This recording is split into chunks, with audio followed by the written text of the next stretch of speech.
Public India में आपका स्वागत है। मैं हूं जलील राठौर, श्रीनगर, जम्मू कश्मीर से। जैसा कि आपको मालूम है, दिल्ली आजकल स्टूडेंट्स प्रोटेस्ट और उस पर हुई 20 तारीख की पुलिस एक्शन के बाद उबाल पर है।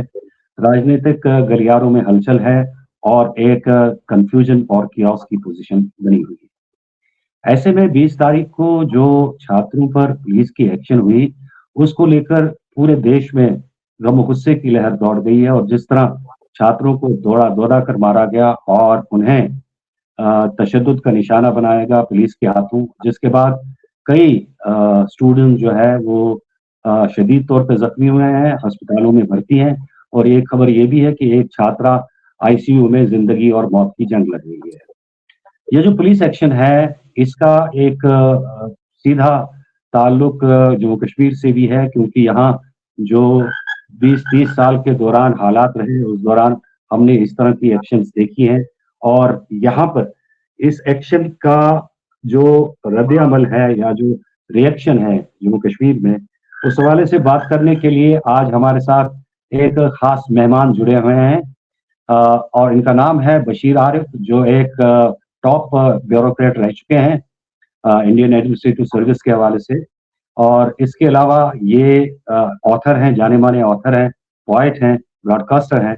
इनसे बात करते हैं कि ये जो इस वक्त देश की राजधानी या देश के कई भागों में चल रहा है और स्टूडेंट्स जो सड़कों पर है अपनी डिमांड को लेकर, एजुकेशन में जो खामियां हैं, एजुकेशन सिस्टम में जो खामियां हैं, उनको दुरुस्त करने के हवाले से जो डिमांड्स लेकर वो सड़कों पे निकल आए हैं, उस हवाले से बशीर साहब से बात करते हैं कि ये इस पर किस तरह की नजर रखते हैं।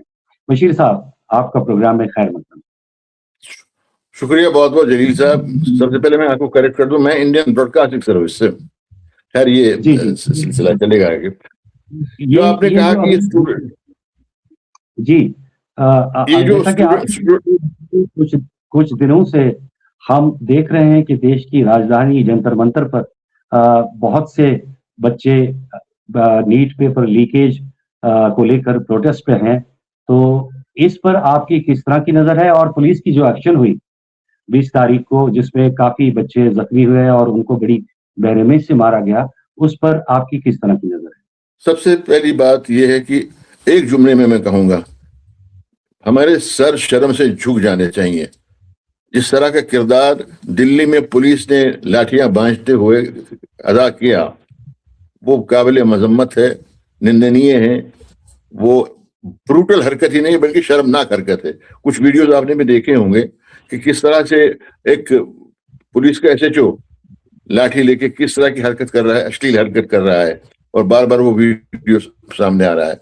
एक बात ये। दूसरा, ये जो क्या कहते हैं पेपर, बार बार क्यों हो रहे हैं पेपर लीकेज? एक सेक्रेसी कहाँ गई? एक जो एक सेक्रेसी होती है इस तरह की चीजों में, वो कहाँ जाती है ऐसे में? और हमारे जो मंत्री साहब हैं, जी आपके हमारे पोजीशन ठीक है? हाँ जी आ रही। असल में ऐसा है कि ये जो पेपर लीकेज का मामला है, इसमें इतना तूल देने की, इसको इतना लंबा खींचने की जरूरत नहीं थी। मंत्री जी इस्तीफा देते, खुद उनको पता नहीं होगा कि क्या चल रहा है क्या नहीं चल रहा है। पेपर जिन्होंने लीक करा है उस पर कमीशन बिठा दीजिए, मंत्री इस्तीफा करे और साफ शफाफ इंक्वायरी हो जाए, लोगों को तसल्ली होगी, स्टूडेंट्स को तसल्ली होगी। ये पहला मौका नहीं है ये पेपर लीक हुआ, कई बार पेपर लीक होते रहे। क्यों हो रहे हैं हमारे देश में ऐसी चीजें जहाँ पेपर लीक हो रहा है? उसके बाद जब स्टूडेंट्स सड़कों पर निकल आए, उनके कैरियर का सवाल है, उनके भविष्य का सवाल है। वो जो पेपर देने जाते हैं, जो उन्होंने पढ़ाई की होती है, अब जिसने पेपर लीक होने के बाद पेपर खरीद लिया वो तो टॉप पे आ जाएगा, और जिसने मेहनत की है, पढ़ के रातें गुजारी हैं पढ़ के, उसके लिए तो मतलब कोई तुक नहीं है कि वो इम्तिहान में शामिल हो जाए पेपर लीक होने के बाद। पेपर लीक हुआ, स्टूडेंट्स कह रहे हैं कि मंत्री जी इस्तीफा दें, वो आए नहीं सामने, किसी ने जवाब ही नहीं दिया। प्रधानमंत्री चुप, पूरा कैबिनेट चुप, पूरा मंत्रिमंडल चुप, पूरी पार्लियामेंट चुप। सिर्फ पार्लियामेंट में अपोजिशन के कुछ लोगों ने ये मसला उठाया। एक ये दूसरी बात यह है कि पुलिस की जो एक्शन है वो काबिल मजम्मत है। पुलिस की एक्शन काबिल मजम्मत है। एहतजाज एक बुनियादी हक है, कॉन्स्टिट्यूशनल राइट है एहतजाज करना, आवाज उठाना। आवाज नहीं उठाएंगे तो कोई सुनेगा नहीं। अब जो वहां पे लाठियां चली और पुलिस वालों ने लाठियां बांधी स्टूडेंट्स पे, लड़कियों पे, औरतों पे, बुजुर्गों पे, मैंने देखा फुटेज में कि गाड़ियों में भर भर के डंडे लाए गए और सिविल कपड़ों में मलबूस कुछ नौजवान लौंडे लपाड़े, मैं ही कहूँगा लौंडे लपाड़े, न वर्दी ने कुछ, वो आगे लाठियां बांध रहे हैं और लाठियां चला रहे हैं स्टूडेंट्स पे, और ऐसी अश्लील हरकतें कर रहे हैं कि जो शर्म आती है वो देखते हुए। दुनिया क्या सोचती होगी हमारे बारे में। साहब, जहां तक हम नाजी जर्मनी की बात करते हैं, उस जमाने में भी हिटलर ने एक प्राइवेट आर्मी तैयार की थी।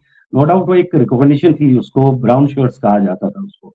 कल जो ये लड़के सादा कपड़ों में मलबूस थे, क्या इन्हें बीजेपी की या सरकार के ब्राउन पैंट्स कहा जा सकता है? कैसे नहीं। आपको याद होगा शाहीन बाग जब का किस्सा हुआ था, एक लड़का गोली चलाते पिस्टल से दिखाया गया, उसको पुलिस संरक्षण था। और एक जो थे वो क्या नाम उनका, कुछ कपिल कुछ तरह का है, वो कहते हैं कि अभी हम मौका देते हैं पुलिस को, 3 दिन के अंदर अंदर ये करें वरना हम फिर दिखा देंगे, हम पुलिस की नहीं सुनेंगे। वो खुलेआम घूम रहा है। दिल्ली गवर्नमेंट में मंत्री है, आजकल मंत्री है दिल्ली गवर्नमेंट में। पहले तो आप पार्टी में थे, अब वो बीजेपी में आ गए, क्योंकि बीजेपी बहुत बड़ा क्लीनर है, मशीन है, साफ हो जाता है, करप्शन से साफ हो जाता है, अश्लील हरकतों से साफ हो जाता है जब इस पार्टी में आ जाता है। उसमें कोई अच्छा दूसरा कि गोली मारो साथ में गाली, कोई हरकत नहीं, कोई किस्सा नहीं, कोई बात नहीं, कोई केस नहीं, कोई सुनवाई नहीं। बस सुनवाई होगी और केसेस उन पे होंगे जो प्रदर्शन कर रहे हैं, एहतजाज कर रहे हैं, मतलब अपना हक मांग रहे हैं, इंसाफ मांग रहे हैं, ये पेपर लीक हो रहे हैं। उसके बाद आप सादा कपड़ों में लड़कों को, गुंडों को ला रहे हैं, क्योंकि उन्होंने कहा ना एक मरतबा कि आरएसएस वालों ने कि हमें मौका दीजिए, हम सरहद पे लड़ेंगे। जाके सरहद पे लड़ो ना, चाइना से लड़ो ना, पाकिस्तान से लड़ो ना, जो हमारे एरियाज घेर के बैठे हैं। और दिल्ली में अपने ही लोगों पे आप लाठियां चला रहे हैं। हद ये कि एक मंत्री नहीं आया, कोई सरकार से कोई बंदा तक नहीं आया कि उनसे पूछे। अब बाकी जो आते हैं ना, वो अपनी रोटियां सेकने के लिए आते हैं। फिल्मी दुनिया से कुछ लोग आए, अपनी रोटियां सेकने के लिए आते हैं, सियासत में कूदना चाहते हैं। अच्छा, अब एक और सोनम वांगचुक जो उन्होंने लिख के दिया, भेज दिया, उसमें जिक्र ही नहीं कहीं पेपर लीकेज का। जिनके लिए वो धरने पे बैठे, अनशन पे बैठे, उसमें जिक्र ही नहीं कहीं कि ये जो पेपर लीकेज का मामला है। उन्होंने कुछ उसमें दूसरी चीजें लिखी। उसके बाद उनको उठाया गया वहां से, वो आराम से अस्पताल में बैठे हैं, इलाज चल रहा है उनका। अब जो लड़की जिसका आपने जिक्र किया, मैं वही आपसे पूछना चाहता था कि जम्मू कश्मीर के हवाले से, अर्स्टवाइल जो जम्मू कश्मीर स्टेट थी, उसका एक हिस्सा था लद्दाख प्रोविंस। लद्दाख प्रोविंस से जो एक एक्टिविस्ट जो अपने आप को कहते हैं और साइंटिस्ट के तौर पे उनकी भी पहचान है, सोनम वांगचुक, वो इस सारी सूरत हाल की जो है उसमें एक अहम किरदार उन्होंने निभाया है। लेकिन उनका जो रोल भी है वो कई हल्कों से संदेह के घेरे में है। या जो अभिजीत दीप के हैं, वो उनका एक बैकग्राउंड है, वो आपके साथ उनकी एफिलिएशन काफी रही है, जिसमें वो काफी कांग्रेस के अगेंस्ट काफी आउटस्पोकन रहे हैं, खासकर राहुल गांधी और उनकी फैमिली के खिलाफ। तो ये लोग स्टेयर कर रहे थे शुरुआत में। लेकिन अब जो सूरत हाल है कि हजारों बच्चे अब सड़कों पे हैं, तो ये जो प्रमोटर्स थे इस आंदोलन के, और जो आंदोलन की अब सिचुएशन है, उसको किस तरह आंकते हैं आप? देखिए, जिन्होंने पहले, मैं उनको कहूँ कि जो आंदोलन चलाने वाले थे, वो मैं उनको कहूँगा उकसाने वाले। अब उकसा के गए नौजवानों को, पीछे चले गए। अब दीवार के पीछे पसे पर्दा है, अब वो सामने नहीं आ रहे। सोनम वांगचुक ने कुछ और मकसद के साथ वहां पे भूख हड़ताल शुरू कर दी और फिर वो उससे पलट गए। वो उस तहरीर से साफ जाहिर होता है।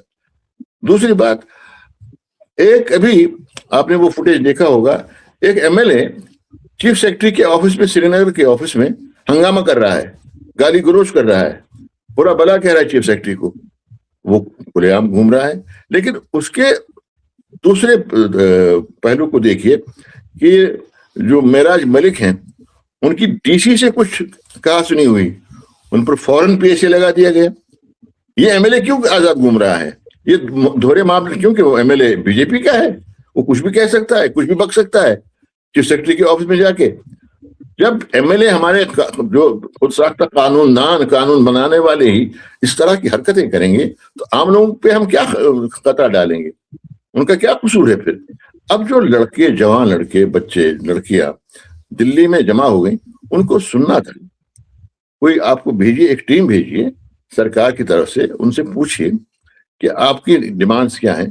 उन पे बात नहीं हो रही। अरे होने तो जो होता है सिर्फ लाठियां मांझो, पुलिस को भेजो और कुछ गुंडों को भेजो आरएसएस के सिविल कपड़ों में, उनको और डंडे, मतलब bundles of those canes were ferried in the vehicles, गाड़ियों में लाई गए वो डंडियां, वो पूरे लठ उनको तकसीम किए गए और वो लठ बांचते रहे। और ऐसा पत्थर लाए गए थे। जी जी, पत्थर लाए गए। अब कश्मीर में कहेंगे पत्थरबाज। प्रोटेस्ट साइट किसने लाए, क्या लाए? नहीं, प्रोटेस्ट थे, उन्होंने ही एक्सपोज किया कि इस ट्रक का यहाँ पे क्या काम है। 20 तारीख के सुबह 6 बजे 5 बजे के करीब एक ट्रक लोड भरा हुआ पत्थरों से उधर लाया गया था। तो क्या इसका ये मतलब नहीं कि इस प्रोटेस्ट को एक दूसरा रंग देने के लिए या प्रोटेस्टर्स को बदनाम करने के लिए हर तरह की कोशिशें की गई? प्रोटेस्टर्स बहुत पीसफुल थे। जो आज तक हमने देखा, जब से ये जंतर मंतर पे बैठे हैं, इन्होंने बड़े पीसफुल तरीके से जो अपना प्रोटेस्ट जारी रखा, लेकिन 20 तारीख को सब कुछ उलट पलट हो गया। तो इसमें कहीं ना कहीं ये भी दिखाई देता है कि जो दूसरा साइड है उसकी ये कोशिश शायद रही हो कि प्रोटेस्टर्स के दरमियान अराजक तत्व भेज के इस यहाँ पे एक हंगामा खड़ा किया जाए और बाद में स्टूडेंट्स को बदनाम किया जाए कि इन्होंने वायलेंस की है, और उस वायलेंस का एक जवाब बना लिया जाए जो पुलिस ने बाद में इन स्टूडेंट्स पे अनलीश कर दी। जी देखिए, आपने वही बात दोबारा आपको याद दिला दूं। जब शाहीन बाग का प्रोटेस्ट हुआ सीसीए पे, उसमें एक लड़का आया, वो पिस्तौल से फायरिंग करता चला गया और पुलिस देखती रह गई, उसको अरेस्ट नहीं किया। वो किसका आदमी था? अगर उसका नाम अहमद मोहम्मद होता कुछ इस तरह का, तो बड़ा बवाल मचाया होता लोगों ने, सरकार ने। लेकिन उसका नाम कुछ दूसरा था, कुछ गौतम नाम का था, तो उसको कुछ नहीं किया। उसका किसी ने कुछ नहीं, मतलब बाल तक बांका नहीं कर सके उसका। उसके बदले में आप देखिए, कश्मीर में कहते हैं पत्थरबाज है, पत्थरबाज पत्थरबाज पत्थरबाज। अब दिल्ली में पत्थरबाज कौन है? पुलिस ही पत्थरबाज। इस चीज पे बाद में आएंगे, लेकिन अभी जो सूरत हाल है, आपने देखा कि जम्मू कश्मीर और लद्दाख को लेके मैं बोलूंगा, दोनों करगिल में नीट पेपर लीकेज के खिलाफ एक बहुत बड़ा प्रदर्शन हुआ, जम्मू में प्रदर्शन हुआ, और गुज़श्ता रोज जो yesterday Rahul Gandhi prime minister house के बाहर उन्होंने एक एहतजाज किया इस बात को लेके कि स्टूडेंट्स को किस तरह से उनको प्रताड़ित किया गया, और उसके खिलाफ डिमांड की कि होम मिनिस्टर और प्राइम मिनिस्टर इस्तीफा दे दे। और पुलिस ने उनको जिस तरह हैंडल किया, और खबर ये भी है कि उनकी ब्लीडिंग हो गई नाक से, जिस दौरान उनको अरेस्ट किया जा रहा था। और उसके बाद श्रीनगर में भी कल शाम कांग्रेस के हेडक्वार्टर पे एक बहुत बड़ा ये प्रोटेस्ट हुआ, एक तो पेपर लीकेज के खिलाफ और दूसरा राहुल गांधी के खिलाफ जो एक्शन हुई उसके खिलाफ। तो ये राहुल गांधी ने आप जो अलग से, क्योंकि ये जो सोनम वांगचुक और दीपक जो ये अभिजीत दीप के कहते थे कि कांग्रेस को घसीट रहे थे, राहुल गांधी किसी न किसी तरह इस प्रोटेस्ट में आए, लेकिन उन्होंने अलग से अपनी कैंपेन कोटा में और दूसरी जगहों पे उन्होंने पेपर लीकेज के खिलाफ जारी रखी, और जो कामयाब भी रही, और जिसके खिलाफ काफी फोर्स भी इस्तेमाल हुआ, वो भी हमने दृश्य देखे। और कल का जो उनका प्राइम मिनिस्टर हाउस के बाहर धरना देना, इसको किस नजर से देखते हैं आप, और इसके क्या परिणाम आप समझ सकते हैं? आपकी उम्मीद है कि इसके क्या परिणाम निकल सकते हैं? देखिए, सबसे पहली बात है, हमारा नाम दुनिया में बदनाम हो रहा है। दुनिया देखती है, दुनिया खामोश नहीं है, अंधे नहीं है, बहरे नहीं है, पूरी दुनिया देख रही है। क्योंकि आजकल जमाना ये है कि यहाँ आपने कुछ किया तो अगले पल उसी वक्त वो पूरा वायरल हो जाता है ये सोशल मीडिया पे मुख्तलिफ चैनल्स के जरिए। अब राहुल गांधी का वहां पे आना, उनका तो हक बनता है कि वो अपोजिशन के लीडर है, उनका हक बनता है कि लोगों की बात को आगे पहुंचाना। अगर लोगों पे जुल्म हो रहा है, लाठियां उन पे चलाई जा रही हैं, तो उनको ये देखना है कि सरकार को कहें, आंखें खोलें सरकार की, देखें ये क्या हो रहा है स्टूडेंट्स के साथ। अब अभिजीत दीपके जो हैं, वो बाहर के मुल्क से उसने ये कॉकरोच जनता पार्टी बनाई, उस पर भी तहकीकात होनी चाहिए कि हु इज फंडिंग हिम, वो यहाँ उकसा क्यों रहे हैं फिर। अगर वो खुद पर्दे के पीछे चले, अब उसका नाम नहीं, कहीं नहीं है, लाठियां उसने नहीं खाई, लाठियां दिल्ली के बिहार से आए हो, यहाँ वहां से आए हुए हमारे बच्चों ने लाठियां खाई, लड़कियों ने लाठियां खाई और अश्लील हरकतें उनके साथ हुई, वो हमने देखा है। अब जो सोनम वांगचुक है वो अनशन पे बैठे, अपने आप को कहते हैं सोशल एक्टिविस्ट।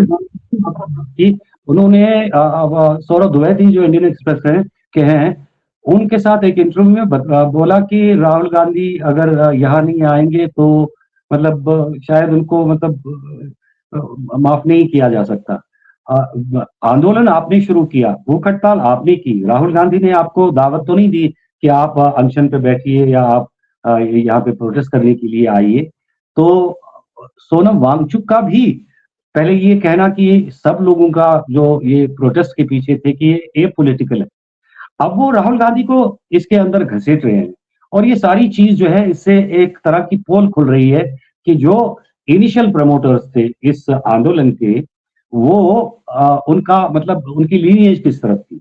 लेकिन अब सूरत हाल ये है, लोग गुज़श्ता 12 साल से प्रताड़ित हुए हैं, जो नौकरी को लेके, रोजगार को लेके, जो अपनी इकोनॉमी को लेके, जो बाकी चीजों को लेके, जो जिस तरह के मसले हमें दरपेश है, एजुकेशनल पॉलिसी खासकर है, वो सब इस वक्त उनको एक वेंट मिल गया कि वो उसके खिलाफ अपना ये प्रदर्शन करें। और इन लोगों के साथ, जो स्टूडेंट्स के साथ साथ उनके माता पिता और भी लोग जुड़े हैं और उसको इस तरह बदनाम किया करते हैं, जो मतलब मेन स्ट्रीम मीडिया है, कि इनमें कोई स्टूडेंट सारे तो नहीं है या नीट एस्पिरेंट सारे तो नहीं है।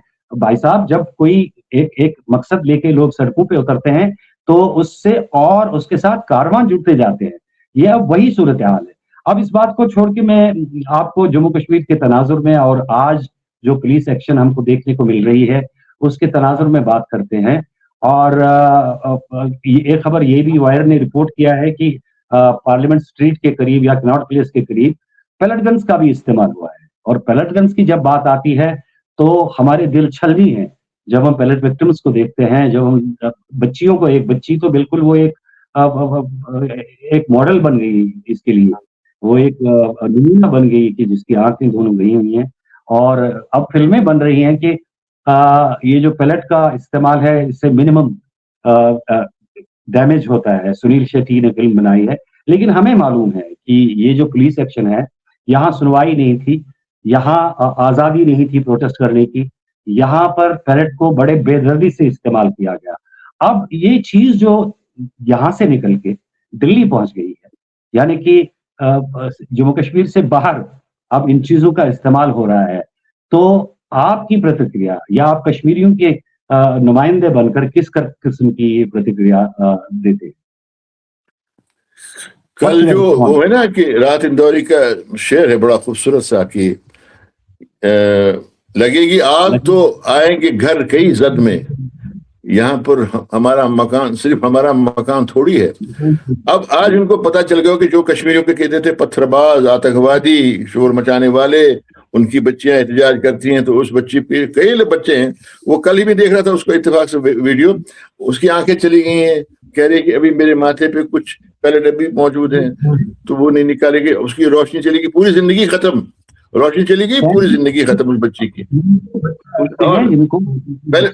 पैलेट गन के शिकार जो कश्मीर में हुए, वो उनकी जिंदगी अजीरन बन गई। और सुनील शेट्टी नाकाम अदाकार, जो जिसको मैं कभी अदाकार समझता ही नहीं, न अदाकारी आती है, न डायलॉग बोलना आता है, आई एम मीडिया मैन, न डायलॉग बोलना आता है न कुछ, और वो ये कह रहा है कि पैलेट गन से कम हानि होती है।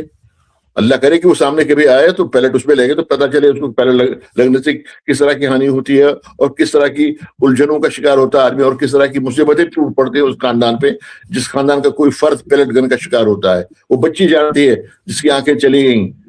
एक पैलेट गन थोड़ी छर्रे हैं, छर्रे लगने से नुकसान नहीं पहुंचता है। अभी हमारे एक दोस्त हैं, उनकी रीढ़ में अभी भी कुछ छर्रे हैं। डॉक्टर ने कहा इनको मत निकाल, ये ऐसे हैं, अगर निकालेंगे तो आप अपाहिज हो जाएंगे, आपका पूरा शरीर अपाहिज हो जाएगा। तो ये भी है ना, हमें याद आता है, हम समझते हैं ये दर्द। अब जो दिल्ली वालों पे लाठियां चली, उनके हाथ पैर तोड़ने की कोशिश की पुलिस ने, हम समझते हैं वो कितना दर्द महसूस कर रहे होंगे क्योंकि हमने ये चीजें झेली हैं। अब पुलिस ही लाठियां लेके आए और वहां पे वो सिविल वर्दी में आए तो ये गुंडागर्दी है और कुछ नहीं। जिस तरह कि आपने शुरू में कहा कि हिटलर ने एक एसएस था उनका, तंजीम थी अलग से जो जहां चाहे उनका मन वहां घुसते थे और जिसकी पगड़ी उछाले जिसको भी चाहे गोली मार सकते थे। तो ये आंदोलन करना, एहतजाज करना एक फंडामेंटल राइट है कॉन्स्टिट्यूशन के हिसाब से, और कॉन्स्टिट्यूशन अभी मुल्क में बाकी है और आंदोलन करने का हक भी लोगों को हासिल है। लेकिन जिस तरह का हमने इन दिनों में सिचुएशन को देखा और जिस तरह की कार्रवाइयां हमने पुलिस की तरफ से या स्टेट की तरफ से देखी, तो उसको देखकर हमें भी दर्द होता है यहाँ पे जम्मू कश्मीर में बैठ के, क्योंकि हमने ये चीजें बहुत देखी हैं। देश की सुरक्षा को लेकर आप कोई भी कदम उठाइए, उसमें कोई हानि नहीं है। लेकिन जब लोग अपने हक को मांगने के लिए सड़कों पे उतर आए और उनको आप उस तरह ट्रीट करें जैसे वो टेररिस्ट हों, मुल्क दुश्मन हों, और ऐसे लीथल वेपन्स उनके खिलाफ इस्तेमाल करें या ऐसी लीथल इस्तेमाल करें, तो जिन सब ऐसी नौबत आती ही नहीं पुलिस के एक्शन के लिए, लाठियां चलाने के लिए या टेयर गैस शेल्स मारने के लिए। अगर सरकार ने वक्त पे कार्रवाई की होती, धर्मेंद्र प्रधान जो मंत्री हैं, अब पता नहीं उनकी क्या डिग्री है क्या नहीं है, वो समझते हैं कि डिग्रियों का क्या मोल होता है, किस तरह से आंखों में वो उन्हें बर्न क्या कहते blood in the candles of eyes, तब वो पढ़ते हैं, तब वो रात को जागते और सुबह इम्तिहान देते हैं और उसमें कामयाबी मिलती है जिस तरह की भी हो, फर्स्ट डिवीजन में हो, सेकंड डिवीजन में, थर्ड डिवीजन में हो। लेकिन उनको तो पता ही नहीं, वो खामोश बैठे हैं, खामोश बैठे हैं, ऐसे जैसे रुई ठूसी हुई है कानों में, रुई ठूसी हुई कानों में आंखों में पट्टी बनी हुई है। काफी तेजी से बदल रहे हैं, सरकार को इस चीज का एहसास है। और कल जब राहुल गांधी स्पीकर से मिले थे तो उन्होंने इस बात पे चर्चा करने की बात की थी, तो स्पीकर ने कहा था कि मैं गवर्नमेंट से पूछ के आपको बता दूंगा। लेकिन आज खबर ये है कि गवर्नमेंट स्पीकर ने मान लिया है कि इस बात पे पार्लियामेंट में चर्चा होगी। बहरहाल ये जो हम बात कर रहे थे, धर्मेंद्र प्रधान के इस्तीफे की बात हो रही थी अब तक, लेकिन अब शायद बात उससे काफी आगे बढ़ गई है और हम यही चाहेंगे कि देश में हालात जल्दी से अच्छे हों और हुकूमत को इस बात का एहसास हो कि वो 12 साल से किस तरह के कार्रवाइयां करती आई हैं, किस तरह का काम करते आए हैं, और उनको जो एक एहसास था कि हम जो कुछ भी करेंगे लोग हमारे साथ हैं या लोगों में ताकत नहीं है बोलने की हमारे खिलाफ, वो इस आंदोलन की वजह से वो सब खाक में मिल गया। और हुकूमत को भी पता चला कि लोग जब सड़कों पर आते हैं, लोग जब अपनी बात मनवाने पे आते हैं तो वो मरने मारने पे तैयार होते हैं। बहरहाल हम चाहेंगे कि देश में अराजकता न फैले और इस तरह के जो लीथल मीन्स का इस्तेमाल होता है, हमने इनको सहा है और ये चीजें ना इस्तेमाल हों और बड़ी सहनशीलता के साथ दोनों पक्ष जो हैं वो इस मामले को निपटने के लिए आगे आए और जो ईगो एक तरह से गवर्नमेंट की तरफ से दिखाया जाए, इगोइस्टिक जो बिहेवियर है, जैसा कि जो हमारा आंदोलन किया था कारों ने, किसानों ने, उसमें जिस तरह की सूरत हाल हमने देखी थी, 700 किसान शहीद हो गए थे, ऐसी सूरत हाल ना आए, हम यही कामना करेंगे और दुआ भी करेंगे। बशीर साहब, आप हमारे चैनल पे आए, आपका बहुत बहुत शुक्रिया। शुक्रिया जलील साहब, शुक्रिया, thank you very much. Thank you.